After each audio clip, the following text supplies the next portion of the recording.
네, 이번 강은요, 산업안전관계법규입니다. 산업안전관계법규라고 제목을 정했는데, 이 산업안전관계법규는 크게 세 가지로 구분할 수가 있습니다. 그러나 이 세 가지로 분류하는데, 첫 번째가 산업안전보건법입니다. 법은 반드시 어디를 통과해야 된다? 국회를 통과해야 됩니다. 국회를 통과해서 1년이 지난 후에 우리에게, 다시 말하면 국민에게 시행이 가능합니다. 두 번째는 시행령과 시행규칙은 즉시입니다. 오늘 지금 이 시간에 발표하면 바로 적용이 되는 게 시행령입니다. 그럼 여기에 말하는 시행령은 누구냐? 대통령령이 대통령.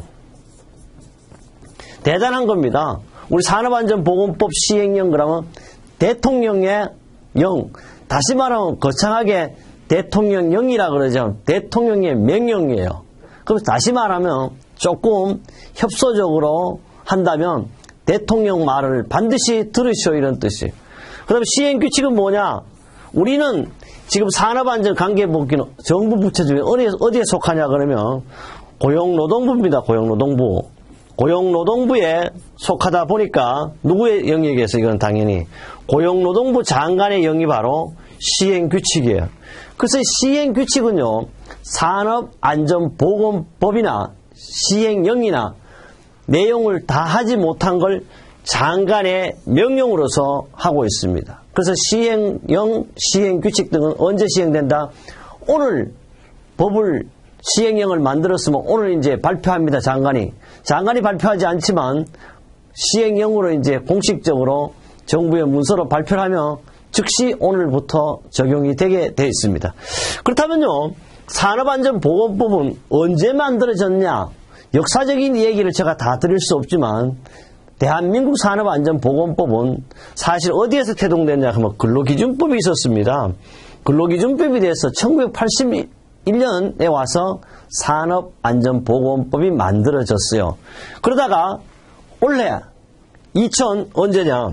2020년 1월 16일 날 전면적으로 개정된 법을 시행하게 되어 있습니다. 언제 그러면 개정됐나? 1년 전이니까 바로 2019년 1월 15일 날 국회에서 개정을 했죠.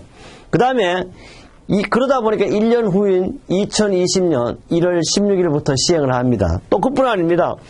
이 16,272호로 개정할 당시에 아예 2021년 1월 1일 2021년 1월 16일부터 시행될 내용도 함께 법을 개정해서 전부 만들어져 있는 내용이 되겠습니다. 그렇다면요, 산업안전보건법은요, 무슨 법이든 제1조가 뭐냐 하면 항상 목적이 나옵니다. 목적에는 산업안전보건법에는 크게 세 가지로 이렇게 요약을 할 수 있어요. 첫째, 뿌리가 바로 밑에 삼각형 산업안전보건기준을 확립한다 그랬어요. 산업안전보건기준이라는 것은 안전과 보건에 대한 모델을 만들어서 반드시 여기에 지켜라 이런 뜻입니다. 둘째, 쾌적한 작업환경 조성입니다. 정말 대한민국 어디 가도 삼천리 뭐다? 금수강산입니다. 아름답고 물 좋은 산 좋은 나라가 바로 대한민국인데 어느 날부터 산업화가 발달되면서 좋은 점도 많지만 경제가 발달되면서 공해속이 돼가고 있습니다. 그러다 보니까 뭐도 해야 돼? 길거리 다닐 때 왜 굳이 마스크를 답답하게 써야 되냐고. 이런 것도 바로 쾌적한 작업 환경이 아니고 쾌적한 나라가 아니기 때문에 그렇습니다. 우리는 어때? 산에 가서도 마스크 쓰는 사람 있나? 신선한 공기를 마셔야 하잖아요. 이런 것들. 세 번째입니다. 안전과 보건을 유지 증진합니다. 물론 제가 이제 번호로 이렇게 썼지만 꼭 번호로 매길 필요는 없어요. 그러면 산업안전보건법의 목적을 우리가 다시 한번 확인해 보면서 시작하겠습니다. 산업안전보건법이 보면 1조가 뭐가 있냐? 그럼 1조 가기 전에 뭐예요? 1장부터 있습니다. 1장부터 돼 있어요. 1장 총칙입니다. 목적에 이 법이 뭐예요? 산업안전보건법은 산업안전 및 보건에 관한 뭐 한다? 기준을 확립한다 그랬죠.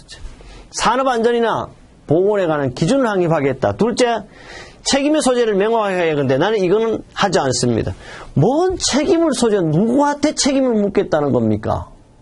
그래서 저는 헌법학자라든지 법학자는 아니지만 책임 소재를 묻는다는 것은 안전이라는 것은요 고의적으로 사고를 내는 게 아니에요. 그래서 우리가 하고 있는 것은 사고지 사건이 아니잖아요. 그죠? 바로 이거예요. 두 번째 뭐냐 그러면 산업재해를 예방하고 쾌적한 작업 환경을 조성하는 거예요. 복습하는 거죠 벌써. 그 다음에 세 번째요. 노무를 제공하는 자의 안전 및 보건을 유지 증진하는 걸 목적으로 한다. 2020년 이전에는 1월 15일까지는 뭐라 그랬어? 근로자라 그랬어. 지금은 바로 뭐야? 전부 노무를 제공하는 자의 안전 및 보건을 유지 증진하는 목적으로 한다 이렇게 됐습니다. 그래서 꼭 알아두고요. 1조 반드시 알아놔야 됩니다. 둘째입니다. 산업안전보건법은요. 산업안전보건법이 어떤 법이라도 2조는 정의로 만들어져 있습니다. 그래서 이것은 다시 이해하면 용어의 뜻은 다한 것 같아요. 용어 정의예요. 첫째, 산업재해가 뭐냐고 했어요. 그럼 사실 땡땡 얘기해. 산업재해가 뭐냐고 했더니 여기 있잖아요. 노무를 제공하는 자가, 노무는 A가 B에게 한다 이 말이에요. 노무를 제공하는 자가 업무에 관계되는 건설물, 설비, 원재료, 가스, 전기 분진에 의하거나 작업 또는 그 밖의 업무로 인하여 사망 또는 부상하거나 질병에 걸리는 걸 말해요. 다시 말하면 노무를 제공하는 자가 업무와 관계되는 일을 하다가 노무와 관련되는 일을 하다가 사망하거나 부상하거나 질병에 걸리는 걸 뭐다? 산업재해를 한다. 꼭 기억해야 됩니다. 이것이 이제 산업재해의 기본을 반드시 알아야 됩니다. 그 다음에 이제 산업재해를 아는데 또 뭐가 나올까요? 중대재해를 알아야 돼. 당연하죠. 중대재해라는 건 뭐예요? 중한 재해니까 사람이 죽거나 크게 다치는 걸 중대재해라 그래요. 용어의 정의는 이런데 시행령이나 시행규칙인데 시행규칙에 가면 요 용어의 정의가 맹쾌하게 또 있어요. 보자고. 중대재해가 뭐냐 그럼 산업재해 중 요 재해 중에 사망이나 그래서 사람이 큰일 났다 그러지만 가장 큰 일은 뭐예요? 사망이죠. 사망 등 재해 정도 심하거나 다수의 재해자가 다수의 재해자가 발생한 경우는 누가? 고용노동부령으로 정하는 재해. 그럼 고용노동부령은 뭐야? 바로 시행규칙에 가면 고용노동부로서 중대재해가 몇 가지냐 하면 3가지 법으로 말해주겠다 이거예요. 그럼 우리 궁금증이 있더라도 제가 안 가르쳐주는 거야. 반드시 산업안전보건법 시행규칙 가면 제3조 정의에 중대재해 3가지가 뭐 사망을 했다든지 상견 이상 요양을 요한 부상자가 동시에 2명 이상 발생했다든지 또는 같은 종류의 질병 또는 부상자가 동시에 10명일까? 그런 내용을 가지고 우리는 바로 중대재해. 어디 나온다? 고용노동부령은 바로 뭐다? 산업안전보건법 시행규칙이 있다. 그 다음에 이제 알아둘 게 있어요. 근로자입니다. 우리 근로자는 잘 알잖아. 항상 누구나 알아요. 근로자라는 것은 임금을 목적으로 근로를 제공하는 자인데 이건 뭐라 그랬냐? 근로기준법 제2조 1항 1호에 따른 근로자를 말한다고 했어요. 우리 산업안전보건법을 공부하는 사람은 굳이 근로기준법 제2조 1항 1호에 따른 근로자를 말한다. 이렇게만 기억하면 돼요. 그러나 여러분에게 궁금증을 풀어주기 위해서 제가 합격 날개에 뭐냐 하면 근로기준법 제2조 정의를 찾아봤습니다. 바로 만들어 두었어요. 뭐라고 되어 있어요? 근로자라는 것은요. 직업의 종류와 관계없이 임금을 목적으로 사업이나 사업장에 근로를 제공하는 자를 말한다. 그러니까 임금을 목적으로 근로를 제공하는 자를 우리는 바로 뭐라 그런다? 근로자라 그런다. 기억을 합니다. 요걸 기억할 것이 아니고 우리는 산업안전보건법의 근로자의 정의를 한다. 근로자라는 것은 뭐다? 근로기준법 제2조 1항 1호에 따른 근로자를 말한다. 여기 또 알아둘 게 있어요. 1항이라 그러는데 우리 법에는요. 동그라미를 대는 걸 항이라 그래. 그냥 동그라미 없이 이러는 게 호라 이렇게. 그러면 1항 제2조 1항 몇 조? 제2조 여기 1항 1호에 따른 근로자 이렇게 알 수 있겠죠. 우리 이제 법도 계속 그렇게 하겠습니다. 네 번째요. 사업주라는 근로자를 사용하여 사업을 하는 자를 말한다. 그런데 저는 어디 가서 강의를 이런 얘기합니다. 세상은요. 근로자도 있어야 되고 사업주도 있어야 되겠지만 지금 저의 강의를 듣는 분들은 빨리 근로자에서 사업주로 발전했으면 좋겠다 이런 얘기합니다. 그 다음에 근로자 대표입니다. 잘 나오는 문제들이죠. 근로자 대표라는 것은 근로자의 가반수로 조직된 노동조합이 있는 경우에는 그 노동조합을 그러니까 반드시 노동조합은요. 근로자 가반수 이상이 돼야 돼. 근로자가 1000명이라 그러면 500명 이상이 된 노동조합만 노동조합의 대표자의 자격이 있어요. 근로자 대표라면 근로자 과반수로 조직된 노동조합이 있는 경우에는 그 노동조합을, 근로자의 과반수로 조직된 노동조합이 없는 경우에는 근로자의 과반수를 대표하는 자를 우리는 근로자 대표라 그럽니다. 그래서 우리는 그 지금 현행 노동조합법이라든지 노동조합이 복수노조라 그래서 뭐 2개, 3개 있을 수 있겠죠. 그러나 반드시 과반수 이상이 돼야만이, 우리 회사의 이런이 과반수 이상이 돼야만이 노동조합 대표, 근로자 대표의 자격을 얻을 수가 있습니다. 기타 사용자나 근로나 근로계약 임금, 평균임금 등은 여러분이 한 번쯤 합격 날개에 참고했으면 좋겠다고 표시를 했습니다. 그래서 우리는 모든 법은 가급적 타법, 산업안전보건법이 아닌 법들은 제가 합격 날개에 합격 예측에서 설명하고자 하도록 하겠습니다. 그 다음에 계속해서 용어 정의가 나옵니다. 용어 정의가 나오는데 뭐냐 그러면 도급입니다. 잘 알아야 돼야 돼. 2020년부터 도급가 나오는데 도급이 뭐냐 하면 도급은 명칭에 관계없이 물건을 제조하거나 건설하거나 수리하거나 또는 서비스의 제공 또는 그 밖의 업무를 타인에게 맡기는 거야.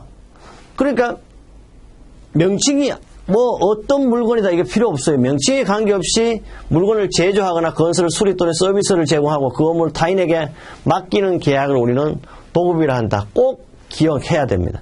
그럼 도급인은 뭐냐? 물건의 제조, 건설, 수리, 서비스 제공 그 밖의 업무를 도급하는 사업주를 말한다. 그럼 이 도급이라는 것은 사실 근로자에 해당된다면 도급인은 어떻게 해? 사용주에 해당돼요. 도급인이란 물건의 제조, 건설, 수리 또는 서비스 제공 그 밖의 업무를 도급하는 사업주를 말한다. 다만 건설공사는 어떻게 해? 건설공사 발주자는 바로 도급인이 아니다는 걸 꼭 기억합니다. 이건 이제 시험 문제 이렇게 만들 수 있겠죠.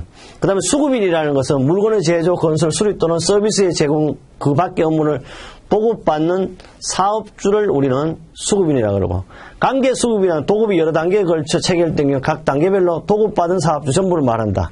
건설공사 발주자라는 것은 건설공사를 도급하는 자로서 건설공사의 시간을 주도하여 총괄 관리하지 아니하는 자를 말한다. 다만 도급받은 건설공사를 다시 도급하는 자는 제외한다. 지금 제가 이렇게 쭉 읽는 것은요, 별로 의미가 없는 겁니다. 지금 우리가 알아야 하고 다음 계속 연결될 것은 도급과 도급인을 기억하면 되겠고요. 그 다음에 11번째를 좀 이제 알기보다는요, 과연 그러면 건설공사가 뭐냐 이 말. 건설공사는요 5가지로 구분하고 있어요. 건설공사는 다음 항목에 해당하는 공사를 말한다. 뭐냐 그러니까 건설산업기본법 제2조 4호에 따른 건설공사. 그럼 건설산업기본법 제2조 4호를 한번 해봤습니다. 어디 있냐 그러면 이게 지금 이제 책을 순서대로 맞추다 보니까 봐요. 이렇게 나와요. 건설산업기본법 제2조 4호에는 건설공사란 봐요. 토목공사, 건축공사, 산업설비공사, 조경공사, 환경시설공사, 그 밖에 명칭에 관계없이 시설물을 설치, 유지, 보수하는 모든 공사를 가지고 우리는 뭐냐 하면 건설공사를 이렇게 얘기하면 참고사항이에요. 그런데 이 건설공사에는 또요, 다음 항목에 어느 하나 해당하는 공사는 포함하지 않았는데 전기공사법, 정보통신공사법, 소방시설공사법, 문화재수립 그럼 이렇게 나옵니다. 그 다음 두 번째 뭐냐 하면 건설산업기본법 우리는 제2조 바로 뭐야 하면 바로 이것이 4호죠.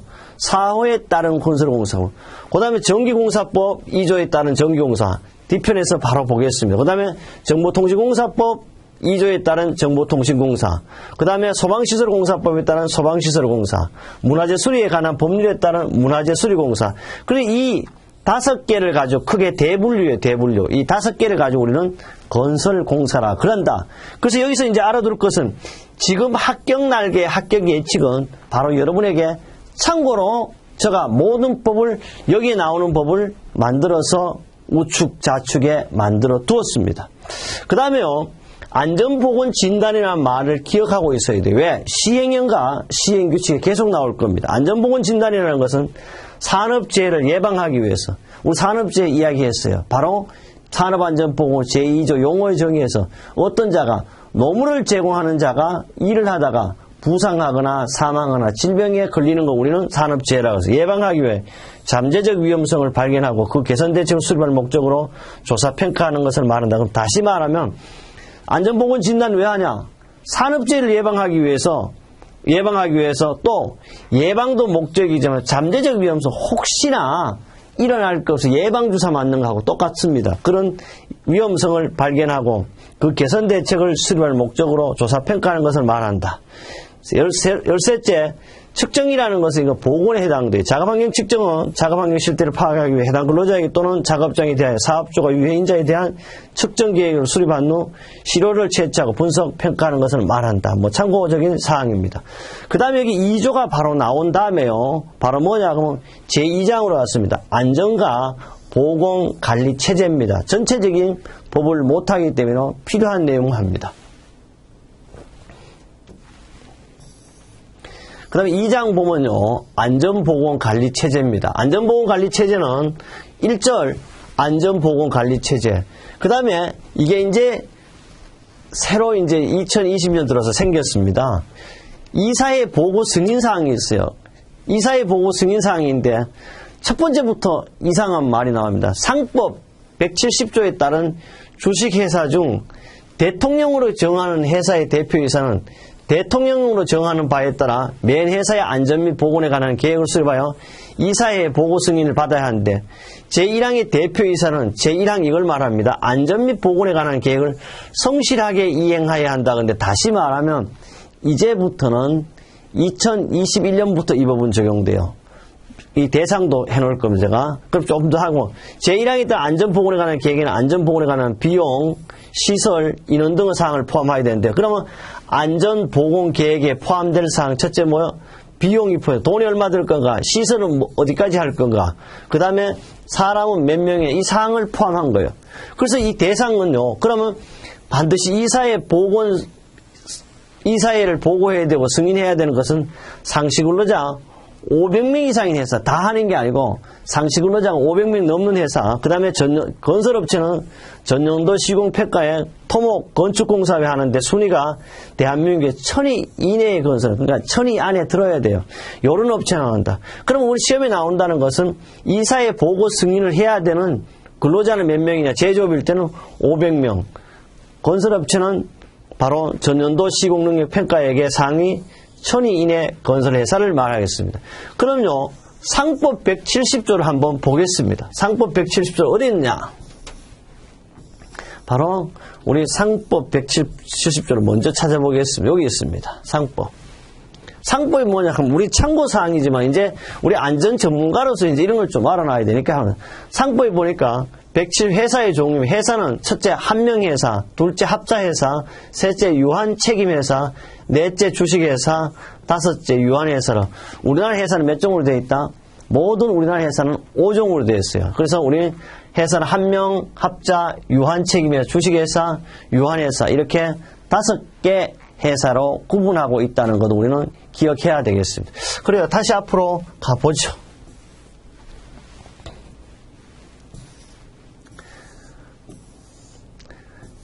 그 다음에 이제 바로 상시근로자 500명 이상의 회사에 한다. 그 다음 쭉 갔어요.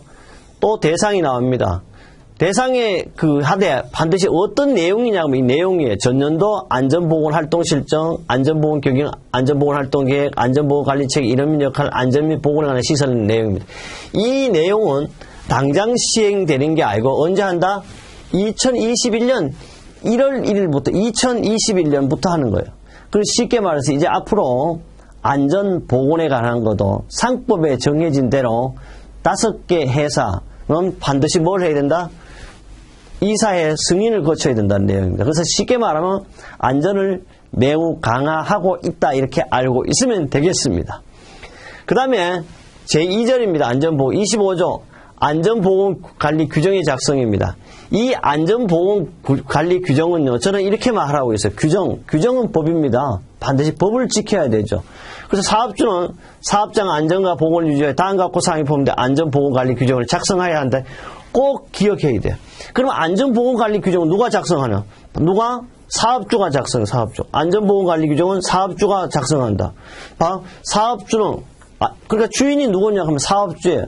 그래서 안전보건관리규정은 회사의 법이라고 봐요. 그럼 안전보건관리규정은 어떤 내용이 포함돼요? 이 5가지가 꼭 포함돼요. 첫째, 안전과 보건에 관한 관리 조직과 그 직무에 관한 사항. 둘째, 안전보건교육에 관한 사항. 셋째, 작업장 안전 및 보건관리에 관한 사항. 사고조사 및 대책 수립에 관한 사항. 그 밖에 안전 및 보건에 관한 사항. 꼭 기억을 해야 될 내용 되겠습니다.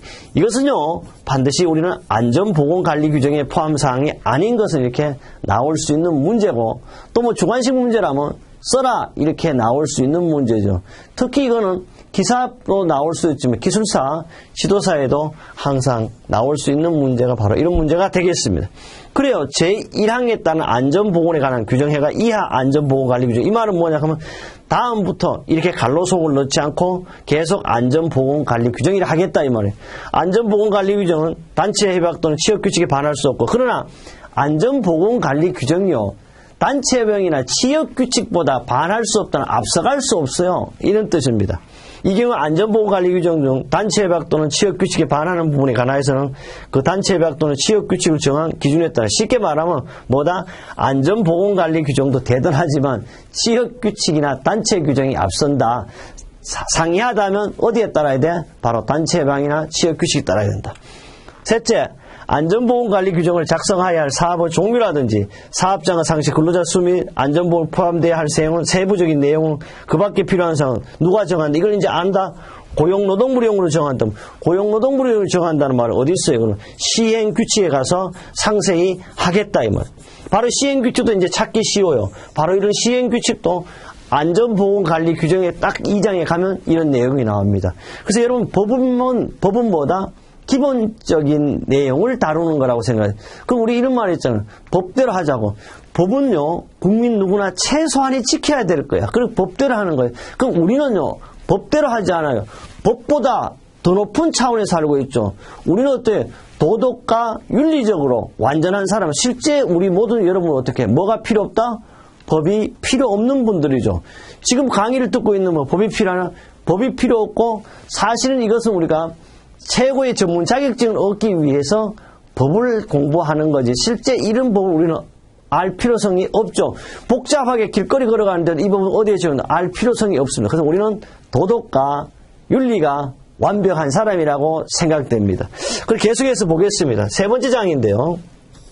그래서 이 법은 반드시 1조부터 이렇게 쭉쭉 나오지만 우리는 필요한 내용을 제가 갖추려 놓은 내용이 되겠습니다. 안전보건교육입니다.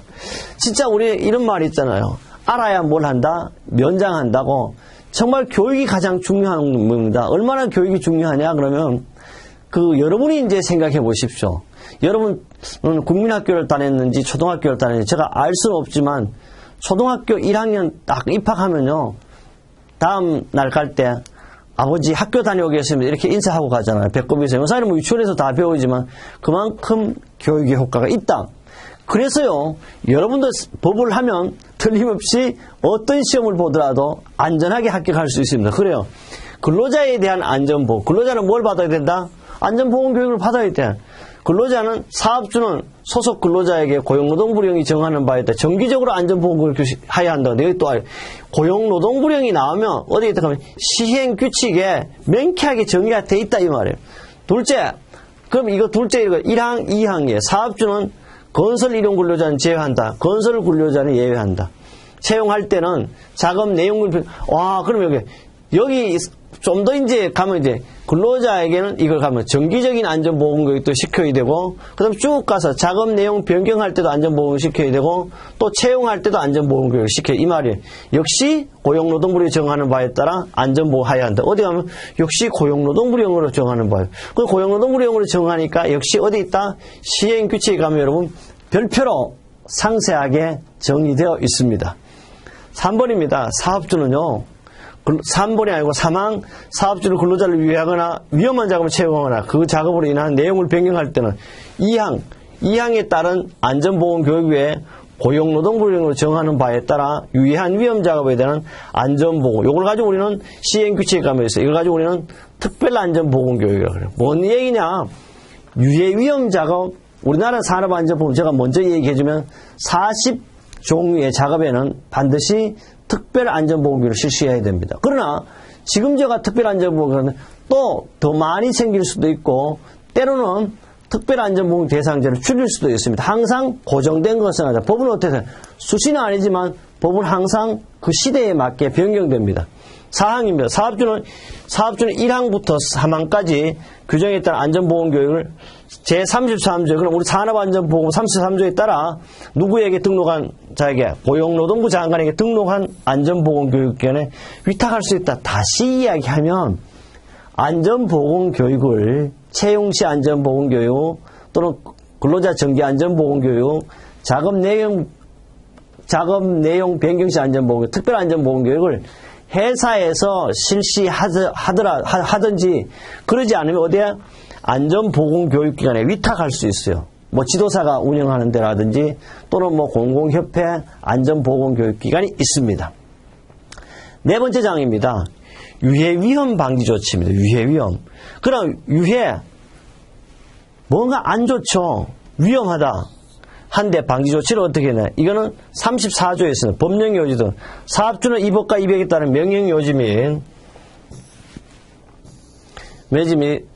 안전보건관리 규정을 각 사업장의 근로 쉽게 볼 수 있는 장소에 게시하거나 갖추어도 근로자에게 널리 알려야 하겠습니다. 그 다음에요, 이 도급이 나오는데, 도급이라는 것은 뭐라 그랬어요? 우리 용어에도 물건에 관계없이 우리 도급을 한다 그랬죠. 도급 시 산업 재해 예방에 대해서는 다음 강에서 연결해서 하도록 하겠습니다.